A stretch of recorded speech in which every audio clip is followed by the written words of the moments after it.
Hello good morning everyone, my self Priyanshu Kumar. और last class में हम लोग देख रहे थे जिलेटिन, हार्ड जिलेटिन कैप्सूल। ठीक है, तो उसमें हम लोग उसका इंट्रोडक्शन वगैरह, एडवांटेज डिसएडवांटेज वगैरह देख चुके थे, कैसे क्या प्रोसेस को बनाने का, क्या क्या नीड्स होते हैं इन प्रोसेस करने में। आज हम लोग मेनली देखेंगे ना production of empty hard gelatin capsule. जो हमारा हार्ड जिलेटिन कैप्सूल होता है वो कैसे बनता है, ये भी हम लोग थोड़ा सा देख चुके हैं। डीपिंग वगैरह जो है सो पहले डिप करते हैं, है ना, उसका स्पिन को, फिर उसके बाद जो है सो स्पिनिंग होता है इसको रोटेट करके, ताकि उसको अच्छे से वो फैल सके। फिर ड्राइंग, स्ट्रिपिंग, ट्रिमिंग, और फिर लास्टली ज्वाइन करके उसको पॉलिश कर देते हैं।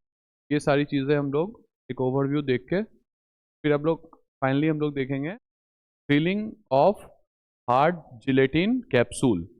हमने कैप्सूल तो बना लिया। कैप्सूल में क्या होता है, दो पार्ट हमने बताया था आपको, एक बॉडी और एक कैप।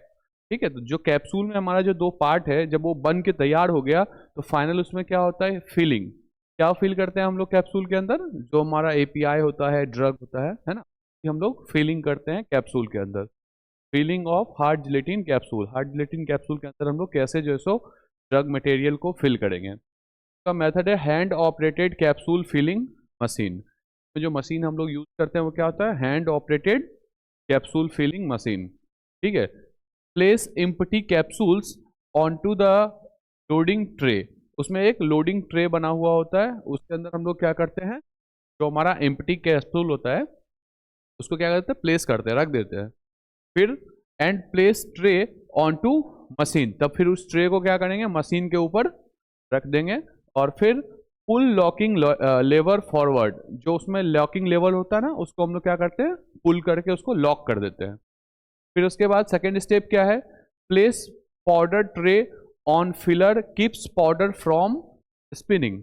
मतलब जो हमारा पाउडर ट्रे होता है उसको क्या करते हैं, उसके ऊपर जो है सो फिलर के ऊपर रख देते हैं। और उसके मदद से क्या होता है, जो हमारा पाउडर होता है, जो हमारा एपीआई होता है ना, वो क्या होता है उसके अंदर इकट्ठा होता है, गिरता है। ठीक है, फिर उसके बाद क्या, pour and spread the pre measured powder.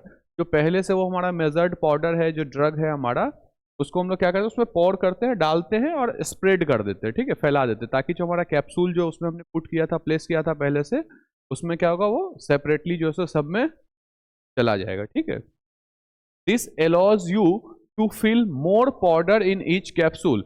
इसके वजह से क्या होगा कि जब हम लोग मैनुअली उसको पुट करके फिल कर रहे हैं, तो ज़्यादा पाउडर जो हम लोग उसमें फिल कर सकते हैं। ठीक है, और उसके बाद क्या होता है, turn front knob to the left and lower locking plate. फिर उसके बाद क्या करेंगे हम लोग, फ्रंट लोब जो होता है उसका लॉकिंग वाला जो सिस्टम होता है, तो उसको क्या करेंगे, लेफ्ट की तरफ को ऐसे मोड़ के उसको लॉक कर देते हैं। ठीक है, लॉकिंग प्लेट के मदद से। फिर उसके बाद engage lock for locking plate. Engage lock होता है उसमें एक, उससे हम लोग क्या करते हैं, उस प्लेट को लॉक कर देते हैं, ताकि वो अच्छे से पूरा जो सो फिल हो सके।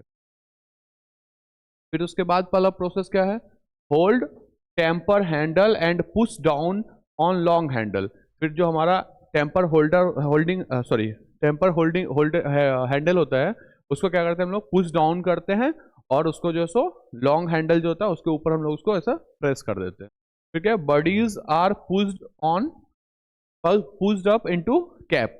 जो हमारा कैप होता है ना, बड़ी वाला पार्ट हमने पहले नीचे पुट किया, फिर कैप वाला पार्ट जो ऊपर से होता है वो उसके ऊपर क्या होता है, पुश्ड अप हो जाता है। उसके ऊपर जो है उसको दबा देते हैं हम लोग। पहले हमने बॉडी दिया, ठीक है, प्लेट के ऊपर, फिर हमने उसके ऊपर जो है जो हमारा ड्रग मटेरियल था, जो पाउडर था, उसको स्प्रेड किया, फिर उसको पुश किया, फिर ऊपर से जो हमारा क्या था, कैप था, कैप को हमने क्या किया, फिर उस बॉडी के ऊपर जो है सो पुश अप कर दी। उससे क्या होगा, हमारा जो सो कैप्सूल का जो सो फिलिंग डन हो जाता है। Lift locking plate and turn front knob to the right. जो हमारा फ्रंट नॉब होता है उसको हम लोग राइट कर देते हैं, और लिफ्ट नॉकिंग प्लेट और उसका फ्रंट नॉब को राइट कर देते हैं, और push down long handle and remove tray of completed capsule. फिर उसके बाद क्या करते हैं हम लोग, जो हमारा नॉब है जिससे हमने उसको प्रेस किया था, दबाया था या जैक किया था, उसको क्या करते हैं, हटा देते हैं। और फिर उसके बाद जो हमारा कैप्सूल है वो बन के तैयार हो जाता है। Capsule are filled now. उसका जो हमारा कैप्सूल है क्या, वो बन के तैयार हो गया। ठीक है, देखिए ये वाला हमारा प्रोसेस, ऐसा कुछ हमारा मशीन होता है, हैंड ऑपरेटिंग कैप्सूल मशीन। ये जो आप ट्रे देख रहे हैं ना, लोडिंग ट्रे, इसके अंदर हम लोग क्या करते हैं, loading tray with 200 to 300 holes.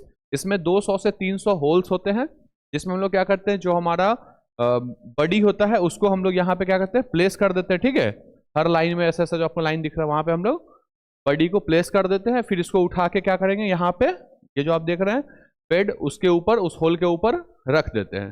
ठीक है, रखने के बाद जो हमारा ड्रग मटेरियल होता है, पाउडर ट्रे, ये है ना पाउडर ट्रे, पाउडर ट्रे को इस पर रखते हैं, उस पर पाउडर जो है सो पूरा फैला देते हैं, जो हमारा ड्रग मटेरियल होता है। फिर उसके बाद क्या करेंगे हम लोग, जो हमारा प्लेट विथ 200 to 300 रोल्स, इसमें हम लोग क्या करते हैं, कैप लगाते हैं। ठीक है, जो बडी है हमारा इधर प्लेस किए, जो हमारा कैप है इधर लगा दी। ठीक है, फिर उसके बाद इसके ऊपर फैलाने के बाद क्या किए, इसको ऊपर से ऐसा है ना होल्डिंग, उसको ऐसे दबा के नीचे जमा कर देते हैं। ठीक है, उसके बाद फिर क्या होगा कि जो हमारा ये वाला जो ceiling plate with rubber top होता है ना, इसके ऊपर मदद से क्या है, उसको ऐसे बंद कर देते हैं। ठीक है, और बंद करने के बाद जो कैम हैंडल है, हैंडल के मदद से उसको प्रेस करके बिल्कुल अच्छे से, जो ताकि वो दब जाए। ठीक है, उस बॉडी के अंदर पाउडर फिल हो जाए। पाउडर फिल होने के बाद उसको हम लोग अच्छे से हैंडल से लॉक कर देते हैं, ताकि वो इजीली जो है सो पूरा लग जाए। ठीक है, और ये सारी चीज़ें इसमें होती हैं। और फिर उसके बाद हमारा क्या होता है, फाइनल जब हम लोग हैंडल हटाते हैं, खोलते हैं, और उसके बाद हमारा जो क्या बोलते हैं, जो फाइनल हमारा जो प्रोडक्ट है, कैप्सूल है, वो क्या होता है, इससे हम लोग फिर उसको रिमूव कर लेते हैं। तो ये पूरा प्रोसीजर होता है फिलिंग का। फिर उसके बाद क्या है, मशीन इन कैप्सूल प्रिपरेशन। जो कैप्सूल प्रिपरेशन या कैप्सूल फिलिंग में जो मशीन्स, ये कौन कौन सी, एक बार ओवरव्यू हम लोग देख लेते हैं। There are various types of machines used in filling of capsules as given in table. बहुत सारे मशीन्स होते हैं जो हम लोग मेनली यूज करते हैं कैप्सूल फिलिंग में। कौन कौन से होते हैं, इधर एक चार्ट में है के मदद से हम लोग समझते हैं कि मशीन का नेम, उसका यूज और उसकी स्पीड। स्पीड क्या, तो 1 मिनट में कितना कैप्सूल वो जो है सो बना सकता है। ठीक है, तो पहला है हमारा हॉफलीगर एंड कार्क मशीन, जो यूज होता है बल्क पाउडर को बनाने के लिए। ठीक है, बल्क पाउडर को कैप्सूल में फिल करने के लिए। उसकी स्पीड क्या होती है, 300 to 2500 पर मिनट। ठीक है, फिर सेकेंड है हमारा ओसाका। ठीक है, ओसाका नाम है वो मशीनों की। ठीक है, ओसाका क्या होता है, based on vibration principle. Vibration principle पे ऊपर वो बेस्ड होता है हमारा मशीन, जिसकी स्पीड कितनी होती है हमारी, 70,000 to 16,500, सॉरी 1,65,000। ठीक है, पर आवर। ठीक है, अब आगे हमारा पैडी मशीन, तो वो क्या होता है, उसका यूज क्या है, वही बल्क पाउडर वाला। ठीक है, और इसका कितना है हमारा, 60,000 पर आवर। एली लिली या पार्के डेविस बोलते हैं उसको। ठीक है, पार्के डेविस, वो क्या होता है, फॉर पेलिटाइज्ड और ग्रेनुलर मटेरियल। जो हमारा ग्रेनुलर मटेरियल होता है, ग्रेनुलर मटेरियल या हमारा पेलेटाइज्ड मटेरियल जो होता है, उसके लिए हम लोग इस टाइप के मशीन को, पार्के डेविस को यूज करते हैं। उसकी स्पीड कितनी होती है, 1200 पर मिनट। ठीक है, फिर हमारा जेनेसी। जेनेसी का यूज किसमें होता है, पाउडर, पैलेट या ग्रेन्यूल्स एंड टैबलेट, हर में जो है ये यूज होता है। इसका स्पीड क्या होता है, 30,000 to 1,50,000 पर आवर। ठीक है, अब है हमारा फार्मेटिक। फार्मेटिक भी बल्क पाउडर प्रोडक्शन में यूज। ठीक है, बल्क पाउडर से उसका स्पीड कितना है, 16,000 पर आवर। ठीक है, फिर है हमारा मैकोफार। मैकोफार भी जो है सो बल्क पाउडर में यूज होता है, और उसकी स्पीड कितनी होती है, 3,500 to 5,000 पर आवर। ठीक है, फिर लास्ट हमारा मशीन है MG2। MG2 जो होता है हमारा continuous motion filling of powder में यूज होता है, और उसकी स्पीड क्या होती है, 150 to 1000 कैप्सूल पर मिनट। ठीक है, तो ये जो हमारा सब वेरियस कैप्सूल फिलिंग मशीन है, जो हम लोग यूज करते हैं कैप्सूल फिलिंग में, कैप्सूल के प्रोडक्शन के टाइम पे। ठीक है,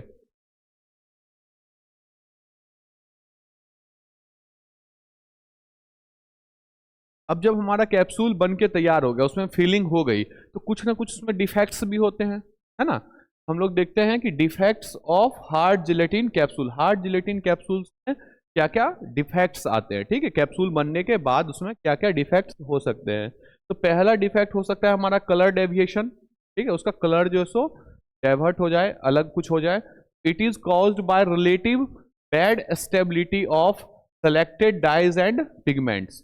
मतलब जो सो हम लोग उसमें जो कलर के लिए जो डाई यूज किए हैं वो क्या होता है कि मे बी अगर उसकी उसकी स्टेबिलिटी जो है सो खराब हो जाए, ठीक है, जो हमने कलर या जो डाई या पिगमेंट जो हमने यूज किया है उसकी स्टेबिलिटी अगर डिक्रीज हो जाएगी, खराब हो जाएगी, तो कहीं ना कहीं क्या होगा कि हमारे उस पूरे टैबलेट का जो सॉरी उस कैप्सूल का जो है सो कलर क्या हो जाएगा, डेविएट हो जाएगा, है ना। तो वो एक हमारा डिफेक्ट उसमें आ सकता है। सेकेंड है हमारा शॉर्ट बॉडी ऑब्लिक कैप, मतलब जो हमारा बॉडी या कैप जो है वो छोटा हो जाए, ठीक है। It occurs due to insufficient entry of the body और cap into the collet period to cutting operation. Cutting operation के टाइम पे मैंने आपको बताया था ना, जब हमने उसको डिप किया था पिन को, फिर निकाला, फिर उसको स्विंग किया, सुखाया, ड्राई किया, फिर उसके बाद कटिंग बताया था ना, कटिंग या ट्रिमिंग, उस वाले टाइम पे क्या हुआ कि हमारा जो बॉडी था या जो हमारा कैप था उसको हमने कुछ ज़्यादा ही जो है सो कट कर दिया, उसके वजह से उसका साइज छोटा हो गया। तो उसमें क्या हुआ कि वो जो हमारा प्रॉपर जो हमारा कैप था वो लग नहीं पाया, ठीक है। तो ये भी एक डिफेक्ट आता है। हर डिफेक्ट है हमारा लॉन्ग बॉडी या कैप, या तो उसमें क्या हो गया ज़्यादा काट दिया, ठीक है, इसमें है क्या जहाँ कटना था उससे थोड़ा सा ऊपर ही कट गया, तो जिसकी वजह से क्या वो प्रॉपर जो है सो लॉक नहीं हो पा रहा है। It is caused bye a missing nif oblique broken nif during cutting operation. जो हमारा मिसिंग निफ या ब्रोकन निफ होता है ना, उसके वजह से क्या हुआ कि या तो बड़ा कट गया या काटने में थोड़ा सा डिफेक्ट हो गया, जिसकी वजह से वो लॉन्ग बॉडी या कैप रह गया, ठीक है। फोर हमारा है डॉट्स या स्पिक्स। ये क्या होता है, in this small fragments of cell walls generated during the trimming process getting into a dipping area. जो हमारा डिपिंग एरिया ना वहाँ पे सॉरी जो हम लोग डिपिंग एरिया है वहाँ पे क्या हो गया कि एक स्मॉल फ्रेगमेंट्स और सेल वॉल जो है तो जनरेट हो जाता है, ठीक है, सेल वॉल एक जनरेट हो जाता है, एक्स्ट्रा लेयर एक टाइप से उसको आप समझ सकते हैं कि ठीक है वैसा कुछ बन गया है, जिसके वजह से क्या होगा उसका अपीयरेंस भी थोड़ा सा खराब हो जाता है, धब्बेदार टाइप से वो लगने लगता है, ठीक है। वो भी एक तरह से कहीं ना कहीं इसका डिफेक्ट है कि नहीं। फिर और क्या होता है डबल कैप। डबल कैप क्या होता है, in this cap fit over the body of another capsules after one of the cap is loose due to insufficient pre lock position in joining block. Double cap का मतलब क्या हो गया कि मान लो हमारा जो बॉडी है और जो उसका कैप है अगर सेम रहेगा तभी तो वो इजीली जो है सो लॉक कर पाएगा, है कि नहीं। अब मान लो हमारा बॉडी किसी और साइज का है, उसका कैप किसी और साइज का होगा, तो अच्छे से फिट नहीं हो पाएगा, है कि नहीं। उसके अंदर का जो हमारा प्री लॉक पोजीशन है जहाँ पे वो लॉक होता है आपस में आके, वो वाला क्या हो जाएगा, लूज रह जाएगा, है कि नहीं। अगर मान लीजिए वो बॉडी जो है सो उससे बहुत ज़्यादा ही पतला हो जाएगा तो वो इजीली जो है उसको लॉक कर पाएगा, नहीं कर पाएगा। उसका प्री लॉक पोजीशन क्या हो जाएगा, वो ब्लॉक हो जाता है, वहाँ पे अच्छे से वो लॉक नहीं हो पा रहा है, तो ये वाला हमारा एक प्रॉब्लम होता है। उसके बाद डैमेज रीज है, उसमें क्या होता है, it is caused bye a blunt nif during cutting operation. मान लीजिए जो नाइफ का हमने उपयोग किया था उसको कटिंग या ट्रिमिंग के लिए, ठीक है, उस नाइफ के वजह से क्या हो गया कि मान लीजिए ये जो हमारा कैप्सूल है, ठीक है, ये हमारा क्या है कैप्सूल की बॉडी है। अब हमने जब इसको कटिंग किया यहाँ से ऐसे कट करना था, ठीक है, लेकिन जो हमारा निफ था ना वो थोड़ा सा खराब था, टूटा हुआ था, उसके वजह से क्या हुआ कि यहाँ से तो कटा लेकिन बीच में जो है ना थोड़ा सा ऐसे बढ़ के कट गया था, ठीक है। तो इसके वजह से क्या हो गया कि जो हमारा बॉडी का इतना बड़ा पार्ट जो वो एक्स्ट्रा कट गया, वो वहां पे क्या हुआ अच्छे से वो बॉडी लॉक नहीं हो पाया कैप से, है ना। तो ये एक प्रॉब्लम होता है डैमेज रिड्ज का। फिर है हमारा स्टार इंड। स्टार इंड में क्या होता है, it is caused due to uneven distribution of gelatin on dip coated pins और an excessive amount of gelatin solution on the end of pin. मतलब जो हमारा पिन, मैंने जब मेथड बताया था preparation of hard gelatin capsule, उसमें क्या होता, हमने जिलेटिन में जो है सो पिन को डिप किया था, है ना, फिर उसको निकाला, सुखाया, ड्राई किया, फर्दर उसको कटिंग किया, फिर उसके बाद उसको जॉइंट किया, फिर पॉलिश किया, सप्लाई किया, है ना। तो ये वाला जो प्रोसेस मैंने बताया था उस टाइम पे क्या हुआ कि जब हमने उसको निकाल के स्टीयर किया, ठीक है, उस टाइम पे क्या हुआ कि जो हमारा जिलेटिन का जो मटेरियल था, सॉरी जेलेटिन का जो लिक्विड था ना, उसमें क्या हुआ डीप करने के बाद निकलने के बाद जो हमारा ये मान लीजिए हमारा क्या है कैप्सूल है, ठीक है। कैप्सूल का जो ये एंड है ना, यहाँ पे कुछ ज्यादा अमाउंट में क्या हो गया, जिलेटिन इकट्ठा हो गया, ठीक है, स्टिमुलेट हो गया। क्यों हो गया? उसका जो है सो मतलब विस्कोसिटी जो है ना इधर ज्यादा हो गया, यहाँ पे वो आके थोड़ा एक्यूमुलेट हो गया, जमा हो गया। उसके वजह से जो प्रॉब्लम कॉज होता है वो हमारा क्या होता है, स्टार्ड एंड, ठीक है। फिर उसके बाद हमारा लास्ट प्रॉब्लम होता है एक डैमेज प्रिंट। अब देखिए कैप्सूल के ऊपर कुछ ना कुछ लिखा होता है, आप कभी देखे हो? अगर हम लोग वो प्रिंट पे उस कैप्सूल के ऊपर कुछ लिख रहे हैं और वो लिखने के क्रम में कोई अगर डिफेक्ट होता है, ठीक है, तो वो वाला हमारा डिफेक्ट क्या होता है, डैमेज प्रिंट।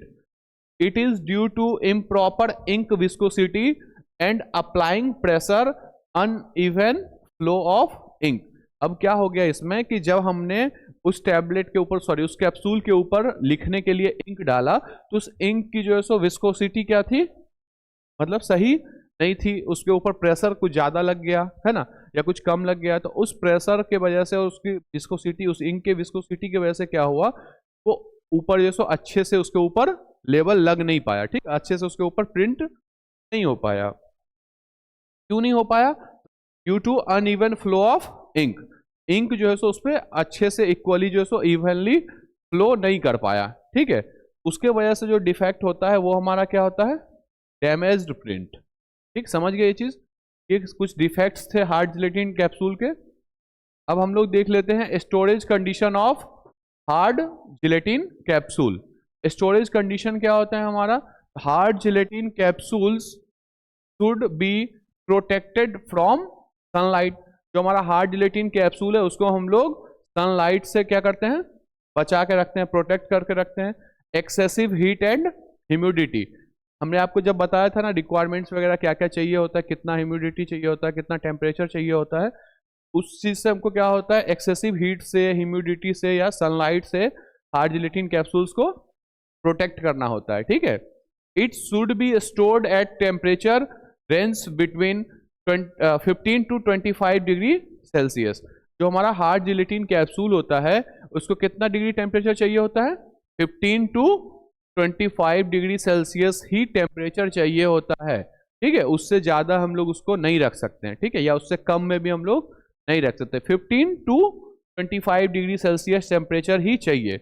अब और क्या है, रिलेटिव ह्यूमिडिटी ऑफ 35 टू 65%, मतलब उसका जो रिलेटिव ह्यूमिडिटी होना चाहिए वो 35 टू 65% ही होना चाहिए। साथ ही साथ ड्यूरिंग ट्रांसपोर्टेशन, जब हम लोग हार्ड जिलेटिन कैप्सूल का ट्रांसपोर्टेशन कर रहे हैं, एक जगह से कहीं दूसरे जगह सप्लाई करने के लिए ले जा रहे हैं, तो उसमें क्या, it should have moisture content of 13 to 16%।